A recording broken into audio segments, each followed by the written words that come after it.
Hello, hello guys. This is Dr. Yusuf Salim Ahmed, and today we'll be doing tuberculosis. And I want to take you through a case of tuberculosis. A 37-year-old man presents with his primary care physician with subjective fever, malaise, and cough for the past 2 months. He reports a few episodes of night sweat and has noted an unintentional 15-pound loss of weight over the course of the 2 months. Yesterday, he noted bloody sputum. He recently immigrated from Central Africa and currently lives with his family members in a small apartment. Chest radiograph demonstrates a cavity lesion in the right upper lobe of the lung. So tuberculosis. So the background. Tuberculosis, as we know, may affect any organ, but the commonest site is the lung, which is the pulmonary tuberculosis.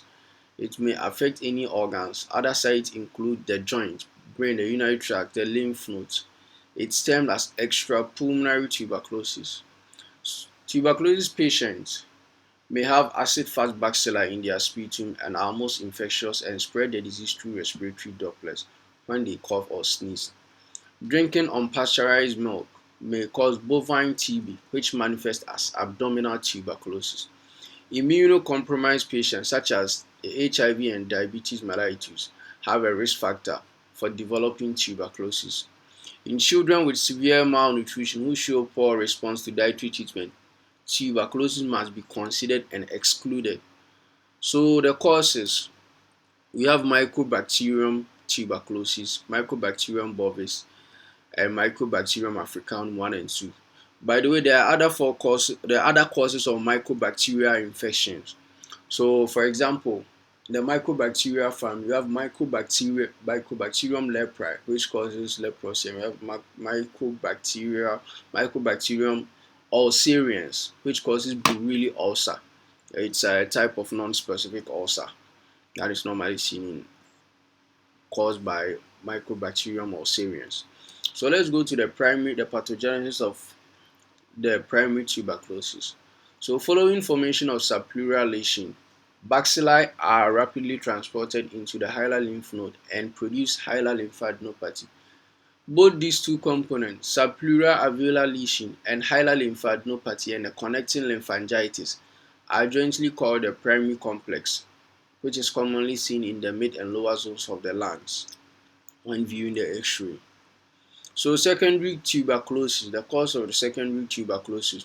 So re-exposure to small positive tuberculosis, progressive primary disease, and reactivation of latent primary complex. So let's go to the outcome of primary tuberculosis. So up to 1/3 of untreated patients succumb or progress to severe pulmonary disease. Up to 1/3 of patients undergo spontaneous remission. Up to 1/3 of patients undergo chronic deliberating cause. These individuals with such chronic disease discharge tubercle bacilli into the environment and are the source of infection to the society. So I wanted to do some small bit of pathology. So tuberculosis is a caseating granulomatous disease. So we have granulomatous disease. For example, syphilis, sarcoidosis, Crohn's disease, leprosy. And then one thing you have to know about granulomatous disease is that all of them are all granulomatous diseases are non-caseating. So caseating granulomatous disease is a granulomatous disease along with caseous necrosis. So we have types of necrosis: liquefactive, coagulase, fat necrosis, fibrinoid necrosis, gangrenous. So caseative necrosis is a combined form of liquefactive and coagulose necrosis, and only tuberculosis is the granulomatous disease along with caseous necrosis. Other form of granulomatous disease are non-caseous form of granuloma, and I indicated here.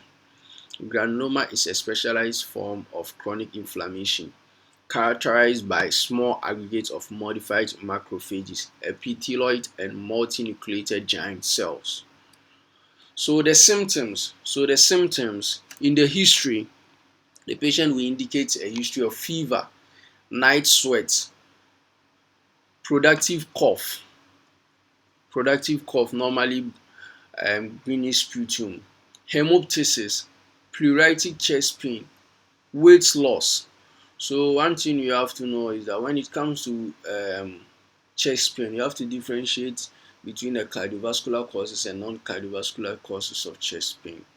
And then when you see a weight loss in a patient lasting for more than months, it should tell you the patient has the disease is a chronic disease. So weight loss lasting for months, it's a sign of a chronic disease. So when it comes to the signs, so on examination, you start with the general examination. The patient is ill looking, malnourished. The patient looks anemic. You examine the hands. You examine the hands for nicotine stain, palmar erythema, Janeway lesion, and you check for clubbing, and then we move to the eyes. You check for conjunctival pallor. We check for the mouth and the dental caries. We check for central cyanosis. Then we move to the chest. Now, examination of the chest, we first have to inspect the chest, check for any abnormal chest wall movement. We check for pectus excavatum or pectus carinatum. Now you've inspected the chest, you are fine. So you go on to palpate the chest. So you check for the chest. You check for chest wall movements. You check for chest wall movements. When you are done with palpation, you percuss the chest, and then when you are done, you auscultate the lung fields. So there may be signs of consolidation or effusion. And then what you have to know is that in consolidation, chest wall movement is reduced on the affected sides. Chest wall movement is reduced on the affected side. Percussion is dull. There is dullness to percussion on consolidation, but it's stony dull on effusion. And then the last one is tactile phragmitis or vocal resonance is increased in consolidation, but is decreased in effusion. And I added lymphadenopathy. When you check the axillary lymph nodes and the cervical lymph node, there will be lymphadenopathy, and there will be, if it's the tuberculosis, the TB meningitis, there will be neck stiffness, altered level of consciousness in TB meningitis.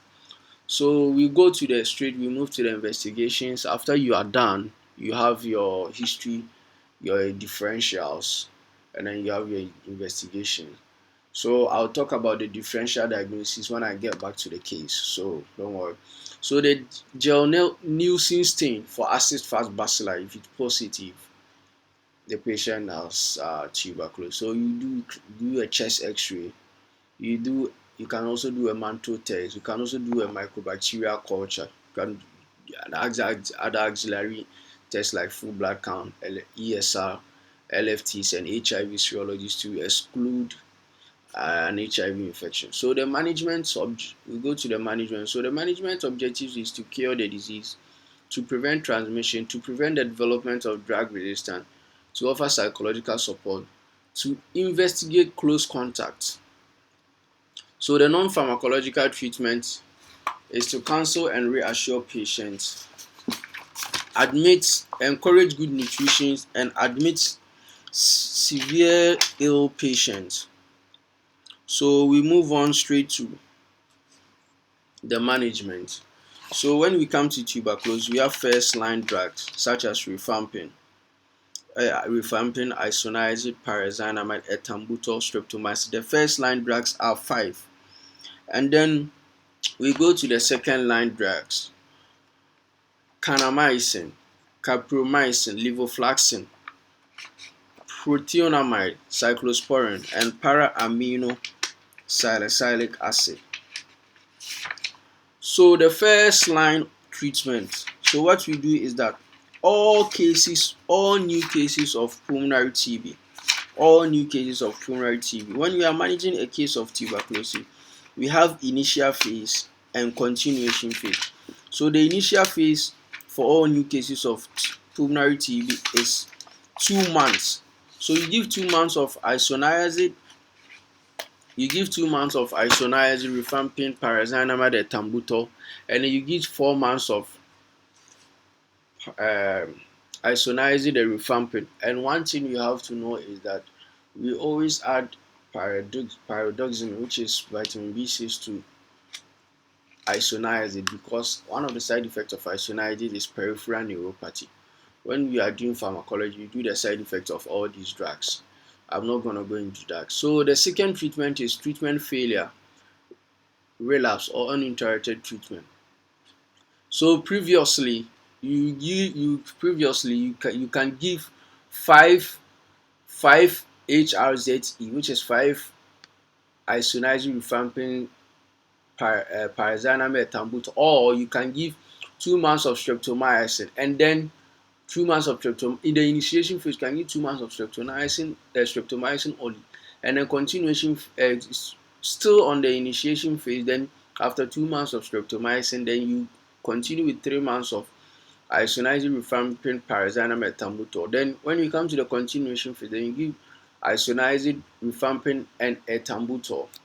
Then we come to extrapulmonary TB, like the Pott's disease, TB of the spine, TB meningitis. We also go with the same management as the all new cases of pulmonary TB, 2 HRZT and 4 HR. Then TB meningitis is also the same, 2 months of isoniazid rifampin pyrazinamide ethambutol, and then in continuation phase 4 months of isoniazid rifampin. But one thing is that when you are managing a case of meningitis, you always add steroid, no matter the cause, even if the cause is, whether the cause is bacterial, tuberculosis, or fungal meningitis, whether cryptococcal meningitis, always add steroid. Steroid decrease mortality. So if this is a bacterial meningitis, you give um, antibiotics, ceftriaxone, vancomycin. When you are done, you add steroid to it. Steroid decreases mortality. So we go to the drug-resistant tuberculosis. So drug-resistant tuberculosis is defined as the resistance to one or more of the first-line anti-tubercular drugs after the completion of full course of anti-tubercular therapy. So we have multi-drug resistance. So for the multi-drug resistance, you give 8 months of the initiation phase. You give 8 months of pyrazinamide, levofloxacin, prothionamide, para-aminosalicylic acid, and then the continuation phase you give pyrazinamide, levofloxacin, prothionamide, and para-aminosalicylic acid. Then for streptomycin resistance, you give 2 months of isoniazid rifampin pyrazinamide ethambutol plus 4 months of isoniazid and rifampin. Ethambutol resistant, you give 3 months of HRZE plus 6 months of HR. Isoniazid resistant, you use for all phases of isoniazid resistant, you give 9 months of HRZE. Isoniazid and streptomycin resistant, you give 9 months of HRZE as well. For isoniazid, ethambutol, and streptomycin resistant, you give 9 months of rifampin, pyrazinamide, and levofloxacin. So the last important topic is TB in pregnant women.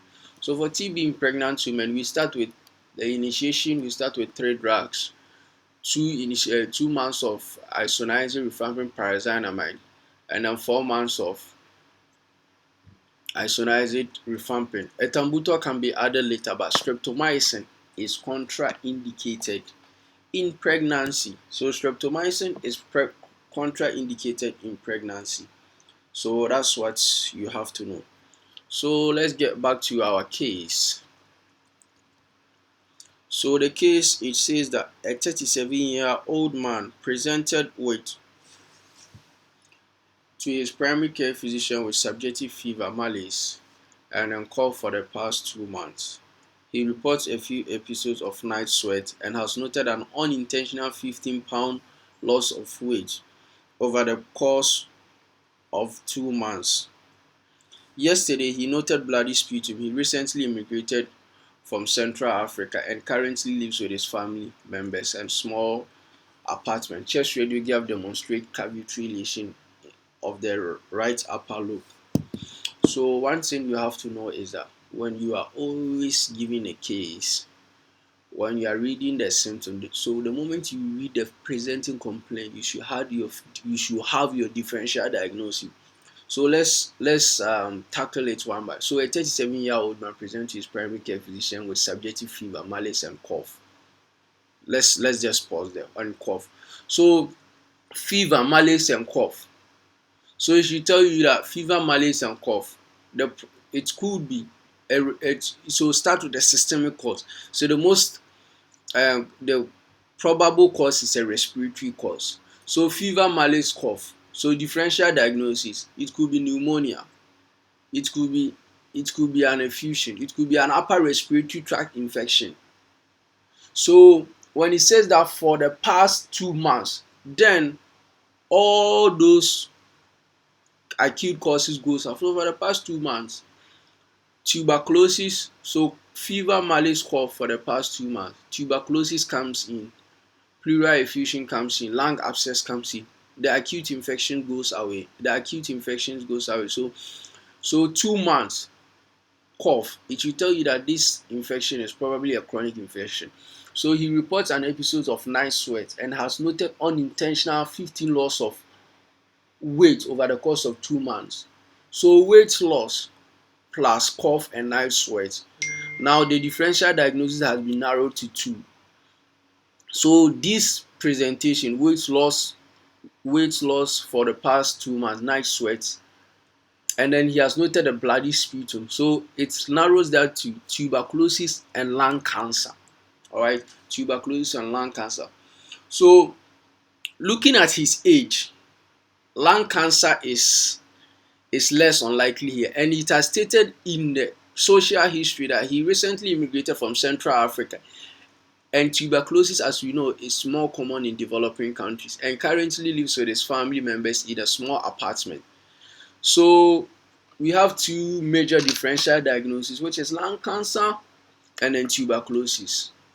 But the history of the travel, that's the social history, points more to tuberculosis. Not like if there was a history of smoking here, it would have pointed more to lung cancer. So now we have our diagnosis. That's why I'm saying that before you finish taking a history and reading the history, you should have a diagnosis. Now you do a chest X-ray, you do an acid, you do a Gel-Neeson stain for an acid fast bacilli to confirm diagnosis. You do a chest X-ray. If there is a lung cancer, you see. So the chest X-ray will rule out the lung cancer. Now you do a Gel-Neeson stain for acid fast bacilli, it comes back positive. So how are we going to manage this patient? So we have to reassure the patient, and then the management of this patient is very, very important. So this is a clear case of a new case of pulmonary tuberculosis. So we don't want tuberculosis and infectious disease is highly contagious. We don't want him to infect a small negative patient. So we have to isolate the patient. So in the management, you have to isolate the patient. That's why we have TB ward, tuberculosis ward. So we isolate them so that the infection can be contained. So you isolate them into a TB ward, and then you start with non-pharmacological treatment. Isolate them to a TB ward.